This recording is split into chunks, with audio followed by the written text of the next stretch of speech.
Indo Persian.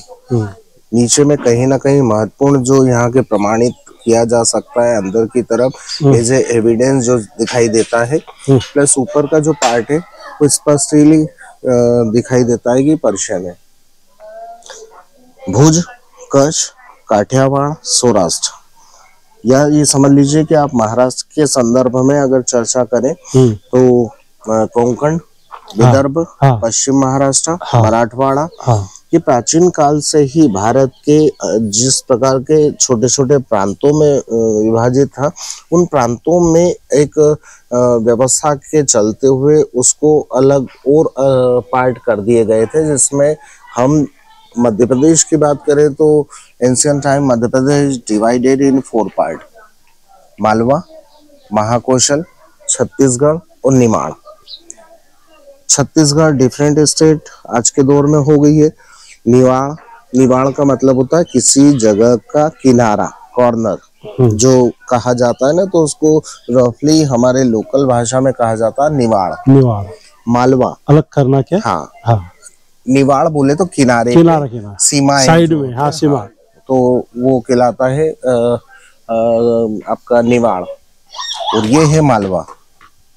जहां तक मालवा के संबंध में अगर संस्कृत वर्ड के हिसाब से देखा जाए तो श्री क्षेत्र, इसका जो शाब्दिक अर्थ बनता है श्री क्षेत्र, श्री लक्ष्मी, क्षेत्र सरस्वती। तो लक्ष्मी और सरस्वती का बहुत अच्छा यहाँ पे मिश्रण देखने को मिल जाता है। इसीलिए प्रत्येक उस व्यक्ति की जबां पे ये बात रही है कि मालव भूमि गहर गंभीर, पग पग रोटी डग डग नीर। ये वो मालवा है जो डीपली पीसफुल है, पर स्टेप्स ग्रेन है, हर 3 कदम पे पानी की कंडीशन है। इसलिए अत्यधिक राजाओं का फोकस मालवा पे रहा, क्योंकि यहाँ अधिक अनाज उत्पादन करने की क्षमता है, पानी का भरपूर मात्रा में होना यहाँ पे पाया गया है। अभी ये आजू बाजू जो जंगल है उसमें तो बहुत खड़क है, स्टोन है, मगर फिर भी पानी है। देखिए, मालवा, विदिशा, उज्जैन, देवास, मंदसौर, रतलाम, झाबुआ, नीमच, धार, मांडव, ये विकसित शहर है इस मालवा के। आज भी पूर्व में भी रहे हैं बड़े बड़े क्षेत्रों में, और बड़े बड़े शहरों में रहा है। मांडू सबसे बड़े शहर के रूप में माना जाता है, उस जमाने से भी और आज के दौर में भी। सही रूप में ये इंडिया में किसी भी क्षेत्र में जाया जाता होगा या है तो मालवा से, इस क्षेत्र से होके ही जाना होता है। ये समस्या है क्योंकि ये सेंटर पार्ट है। शायद आपकी जानकारी में हो तो मैं आपको क्लियर कर दूं कि दुनिया के अंदर किसी जगह का केंद्र माना गया है, वैसे मध्य भारतवर्ष की अगर पूरा केंद्र देखा जाए तो वो उज्जैन की महाकाल नगरी का शिखर है, लेकिन अगर दुनिया का माना जाए तो इसमें कोई संशय नहीं है कि उज्जैन महाकाल का जो शिखर वेदों में, पुराणों में, उपनिषदों में कई वर्षों पहले लिखा जा चुका था, उसको जब प्रमाणित करने की बात आई तो विशेषज्ञों ने स्पष्ट कर दिया कि सही रूप में महाकाल का जो शिखर है वो दुनिया का सेंटर है। ओके, नेक्स्ट, हम जिस मालवा के अंदर रहे हैं ये सी साइड था, पूरा सी साइड था।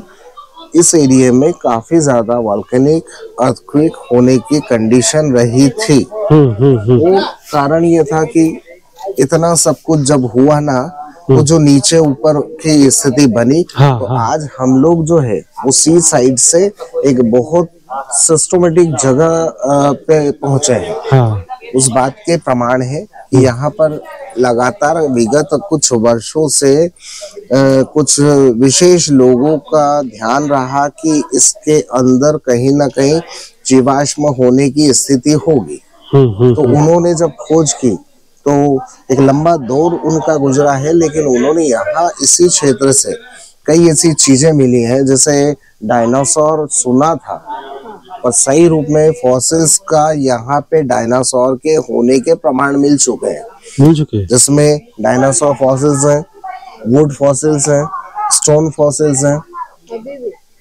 अभी भी। और अभी भी से मतलब है कि अगर यहाँ से 4 किलोमीटर आगे पहुंचेंगे एक जगह, तो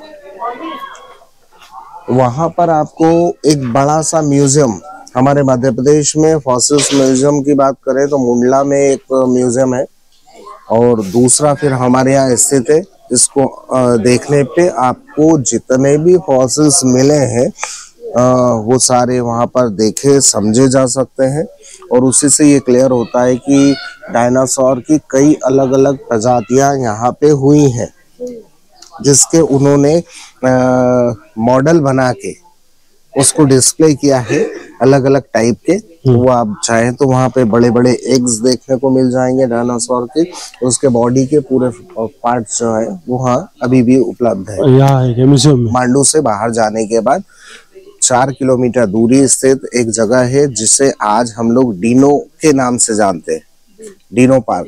हाँ, वहाँ नीलकंठ धाम मंदिर के बाजू में, धार वाले रोड पे। हाँ हाँ, बाहर जाने पे मांडू किले के बाहर पहुंचते ही एक घाट चढ़ना है, और उसी के बाद आपको राइट साइड में डायनासोर बने हुए मिलेंगे। एंट्री करेंगे आप तो आपको पूरा जो परिदृश्य है वहाँ पे आसानी से समझा जा सकता है। कुल मिलाकर मालवा पूरा फ्लैट था, और फ्लैट मालवा होने के बाद कहीं ना कहीं उन लोग को आवश्यक था अपने आप को सुरक्षित रखने का स्थान। तो टाइप्स ऑफ फोर्ट्स इंडिया में जहां भी पहुंचेंगे अलग अलग टाइप के किले होने की कंडीशन है। टाइप्स ऑफ फोर्ट्स में आप देख सकते हैं गिर फोर्ट्स, मड फोर्ट्स, नार फोर्ट्स, वाना फोर्ट्स, मरु फोर्ट्स, वाटर फोर्ट्स। ये व्यवस्था जैसी स्थान होता था उस स्थान के हिसाब से वहां पे अपने आप को सिक्योर्ड मानते थे। तो ज्यादातर महाराष्ट्र के अंदर आप अगर किले देखें तो गिर फोर्ट्स में पहाड़ी के ऊपर बने किले, गिरदुर्ग, रायगढ़ वगैरह, सिरगढ़ और ये सिंधुदुर्ग और ये। तो सिंधुदुर्ग एक अलग है, सिंधुदुर्ग को कहा जाता है वाटर फोर्ट्स, पानी में जल वाटर फोर्ट्स है। गिर फोर्ट्स कहलाते हैं पहाड़ी जलदुर्ग। हाँ, पहाड़ी के ऊपर बने हुए किले, इसमें काफी ज्यादा सुरक्षित माना जा सकता है। फिर आता है वाना फोर्ट्स, जंगलों के माध्यम से मिलने वाली सुरक्षा। महाराणा ने उपयोग किया है जंगलों में, जैसे वो पेड़ दिखाई दे रहा है ना, वो पेड़ की जिस हिसाब से नीचे से उठने के बाद गोलाई और घना होने के कारण उसमें छुपे हुए सैनिक आसानी से फाइट कर सकते हैं। आपको मुश्किल होगा उससे फाइट लड़ना। ये कहलाते हैं वाना फोर्ट्स। नार फोर्ट्स जो हमारी बीएसएफ है ना, बॉर्डर सिक्योरिटी फोर्स, ये सैनिकों को एक पूरे बॉर्डर पे स्टैंड कर लेते थे और वो वॉच करने की कंडीशन या उस सीमा की सुरक्षा के लिए व्यवस्था देते थे। उन्हें कहा जाता है नार फोर्ट्स। एक होता है मड फोर्ट्स, मट्टी का दुर्ग, और मड फोर्ट्स में सबसे अच्छा प्रमाण आपको देखने को मिल जाएगा। फॉर एग्जांपल आपका गोलकुंडा फोर्ट हैदराबाद, है ना, वो मट्टी का दुर्ग है। मट्टी का अगर आपको देखना हो तो वाना, ये जो मरु फोर्ट्स होता है ना, जैसलमेर का भी जाना, वो जो किला है वो मरु फोर्ट्स है। राजस्थान रेगिस्तान एरिया में कितने अच्छे ढंग से वो युद्ध करते थे उसका अच्छा प्रमाण मिल जाएगा आपको जैसलमेर।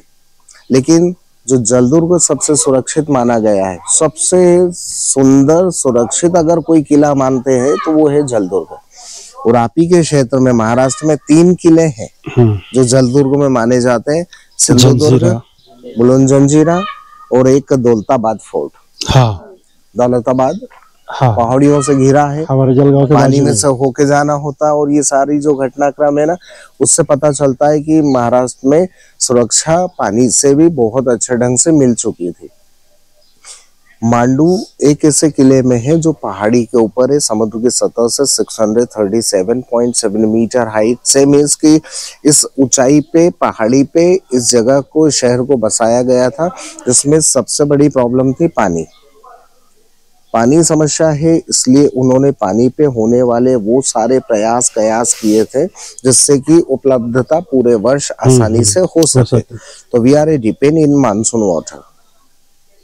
मानसून वाटर को कंट्रोल किया जाना जरूरी था, और ये हकीकत, इसमें कोई संदेह नहीं है कि आप किसी भी मांडू के एरिया में किनारों पे जाएंगे तो काफी ज्यादा माउंटेन्स आपको पूरे एरिया में देखने को मिल जाएंगे।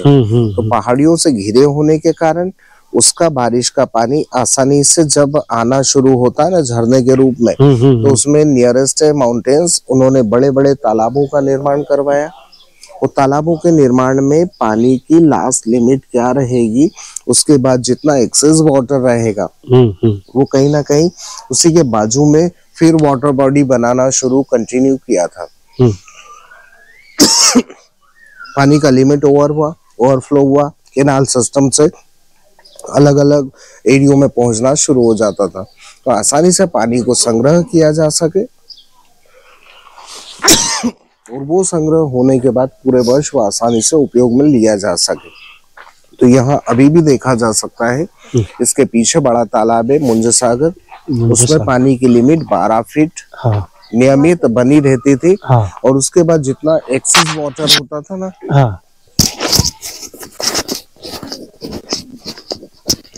ये वाला कैनाल सिस्टम जो पानी को आसानी से ट्रांसफर होने में हेल्प कर रहा है। ये पानी की लिमिट इसमें 15 फीट के करीब बन जाएगा। उसके बाद वो पानी underneath highway one huge tank इस जहाज महल के नीचे वाले पार्ट में पानी आसानी से पहुंचना शुरू होता था। अंत में ये जो सड़क के बीचों बीच एक कैनाल है, लास्ट मोमेंट में टोटल जितना भी एक्सेस वाटर है वो इसमें आता है। और चूंकि इसके पीछे की दीवार काफी ज्यादा हाइट की होती थी, जिसकी वजह से अंत में पानी इसमें जब जमा होगा तो इसके जो लेवल है वाटर लेवल वो हाई होना शुरू होगा। स्वाभाविक है ये पूरा पानी से डूबा रहता है।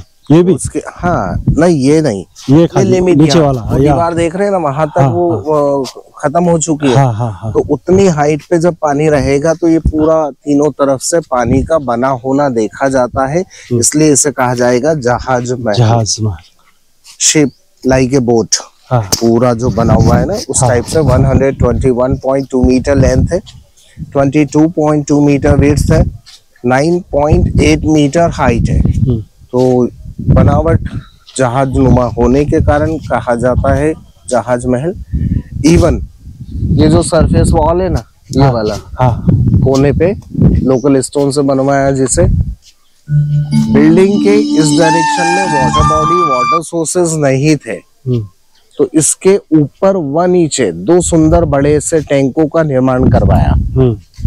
ऊपर टैंक देखेंगे लुक्स लाइक ए काफी बड़े साइज, डेप्थ में 8 फीट है। इवन उसमें जो वाटर कैपेसिटी है वो 90,000 लीटर है, 90,000 लीटर पानी। बारिश का पानी जितना भी संग्रह होगा ऊपर आएगा वो आसानी से उस टैंक तक जाया करता है। लेकिन जब समर विंटर की बात करें टैंक में पानी पहुंचाने की, तो ये पूरा सरफेस वॉल है ये वाला, जिसमें 2 होल ऊपर देखे जा सकते हैं, जिसमें यूज होता था वाटर व्हील सिस्टम, रेहेट, जिससे पानी को लिफ्ट किया जाए ऊपर की तरफ। और ये पानी लिफ्ट होने के बाद इस पेरापेट वॉल के बाद यह बारिश का पानी आसानी से नीचे आने के बाद इस दीवार के through between the wall water pipe को यूज करके फाउंटेन को नियमित रखने की स्थिति रहती थी, जो साइफन सिस्टम कहलाता है। ये गदा शाह की दुकान है सामने वाली।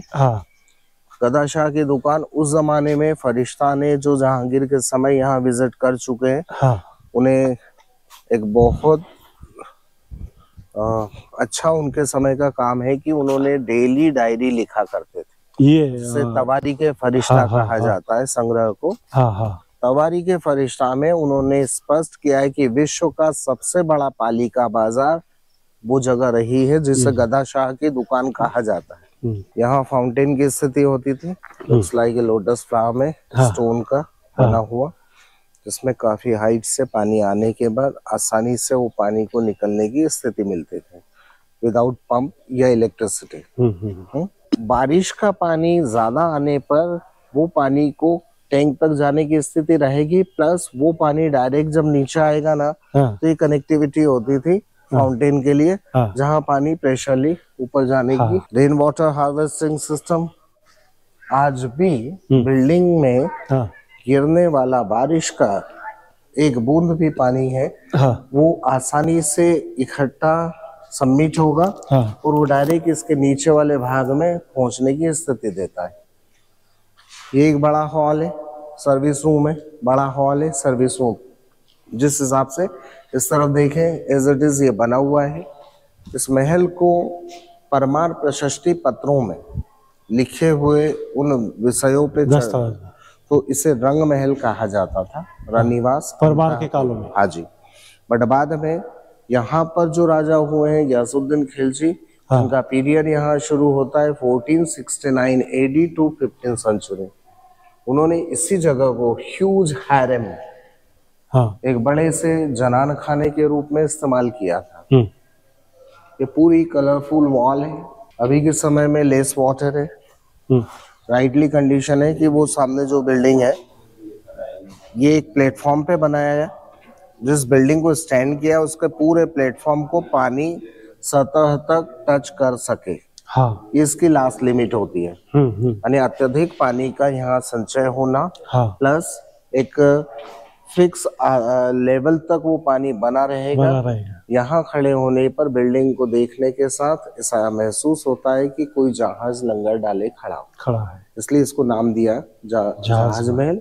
और ये सामने वाली जो बिल्डिंग का नाम है इसे जल महल कहा जाता है। जल महल इसी से जुड़ा हुआ है। एक और महल ये सामने जो खंडर में तब्दील हो गया है। इस जगह को 1469 AD to 15th century Ghiyasuddin Khilji ने बनवाया था। जहाँ तक महिलाओं में उनको काफी रुचि थी, विशेषकर उन्होंने दुनिया की विशेषज्ञ महिलाओं को जो 15,000 महिलाओं को एकत्र किया था। दुनिया के हर उस क्षेत्र से उन महिलाओं को आमंत्रित किया जाता था। कंडीशन सैलरी बेसिस होती थी, कंडीशन उनको रिक्वेस्ट करके लाया जाता था या उन्हें प्रेशरली लाया जाए। तो उस प्रकार उन्होंने सारी महिलाओं को यहाँ एकत्र किया। और आज की तारीख में जो हम फरिश्ता के एडिशन देखें तो 15,000 महिलाओं का जिक्र हुआ है। इसमें उन्होंने उनको रखने के लिए एक ह्यूज हैरम जनान खाना बनाया था जिसमें उनको रखा जाता था। लेकिन बाद का जो समय व्यतीत हुआ तो यहीं पे एक बड़े राजा हुए हैं बाज बहादुर, जिन्होंने यहाँ आने के बाद, यहाँ का सुल्तान घोषित होने के बाद, उन्होंने एक बहुत सुंदर लड़की जिससे नाम मिला था रूपमती अपने समय की विख्यात गायकों की श्रेणी में रही है। प्लस रूपमती गायन, वादन और सौंदर्य तीनों में उसकी विशेषता दर्शाती है। उसके इतिहास में उसी प्रकार यहाँ भी सब रानियां रहती थी तब। हाँ, ये महिलाओं लाई हुई जो उनकी महारानियां होती थी, रानियां होती थी, उनके लिए विशेष ये जगह बना हुआ। कछुए के आकार में बना हुआ ये टैंक। जहां तक इस पूरे स्मारक का मध्य जो है वो ये वाला पार्ट है। जितना इस तरफ बना हुआ है इसके पीछे की ओर इतना ही बना हुआ है। तो मध्य में एक कछुए का बना होना जगह की सफलता समृद्धि का प्रतीक है। ये वास्तुशास्त्र के हिसाब से स्पष्ट कहा जा सकता है। और चूंकि हिंदू राजाओं ने बनाया था शुरुआत में, तो ये उस बात के प्रमाण है कि वास्तु के हिसाब से ही जगह का निर्माण हुआ है। कछुए के आकार में बना हुआ टैंक नीचे वाला, इसी की छत के ऊपर काफी बड़े टैंक को देखा जा सकता है, जिसमें अगर डेप्थ के हिसाब से वाटर कैपेसिटी की कंडीशन समझे तो 90,000 लीटर बहुत मात्रा में पानी छूने की छत में इतने पानी का वजन आप इतने वर्षों तक सुरक्षित देख पा रहे हैं। ये शायद विशेषज्ञ मानते हैं कि ये कहीं संभव ही नहीं था।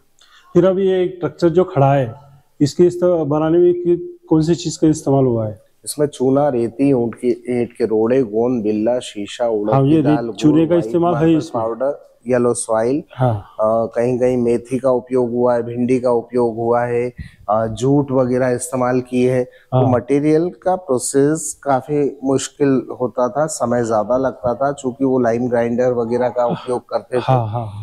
मशीनों का उपयोग नहीं किया जाता है, चूंकि उतने अच्छे ढंग की उच्च क्वालिटी का मटेरियल बनता नहीं है। तो आज भी वही प्रोसेस हमारे यहाँ ASI कर रही है, archaeological survey of India. Even जब भी कहीं कोई रिस्टोरेशन की बात आती है, किया जाता है, तो हम लोग सेम टेक्निक यूज कर रहे हैं। पत्थरों के बीच मेटल यूज ना करके हाँ between a two stone locking system दे रहे हैं, हाँ हाँ जो दैट टाइम था। हाँ हाँ पिन, ये पिन वाला हाँ हाँ, रहेगा, एक में रॉड नेक्स्ट रहेगा, जो एक में होल होगा होल रहेगा। पिन एंड होल वाला सिस्टम, हाँ हाँ जिससे कि आसानी से हाँ बिल्डिंग में भरपूर वजन रखने के बाद भी हाँ वो डिस्टर्ब नहीं होगा, खुलेगा नहीं, क्योंकि हाँ उसमें आसानी से पूरा सिस्टमेटिक लॉकिंग सिस्टम है। हाँ।